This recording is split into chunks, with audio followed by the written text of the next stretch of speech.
Praise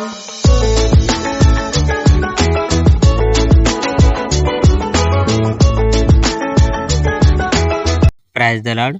ప్రభు అయిన యేసుక్రీస్తు వారు ఈరోజు మనకు అందిస్తున్నటువంటి వాగ్దానం లూకా సువార్త 4వ అధ్యాయం 41వ వచనం. వారిలో ప్రతి వాని మీద చేతులుంచి వానిని స్వస్థపరిచాను. యేసు పేతురు అతను నయం చేయడం. యేసు సమాజ మందిరాన్ని వదిలి సీమోను ఇంటికి వెళ్ళాడు. సీమోను అత్తకు జ్వరం తీవ్రంగా ఉంది. వాళ్ళు ఆమె జ్వరాన్ని గురించి యేసుకు చెప్పారు. యేసు ఆమె దగ్గరకు వచ్చి జ్వరాన్ని వదిలిపోమ్మని గద్దించాడు. జ్వరం ఆమెను వదిలి వెళ్ళిపోయింది. వెంటనే ఆమె లేచి అందరినీ ఆదరించడం మొదలుపెట్టింది. యేసు అనేకులకు నయం చేయడం.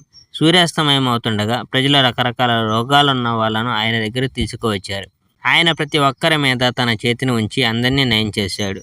నీవు దేవుని కుమారుడవు అని బిగ్గరగా కేకలు వేస్తూ చాలామంది నుండి దెయ్యాలు బయటకు వచ్చాయి.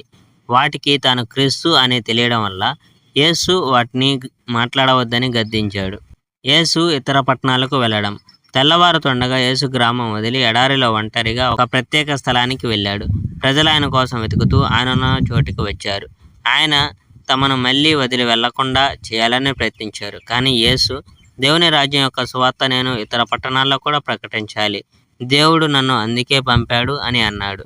ఆయన యూదయ ప్రాంతాల్లోని సమాజ మందిరాల్లో బోధించాడు. Praise the Lord. May God bless our India.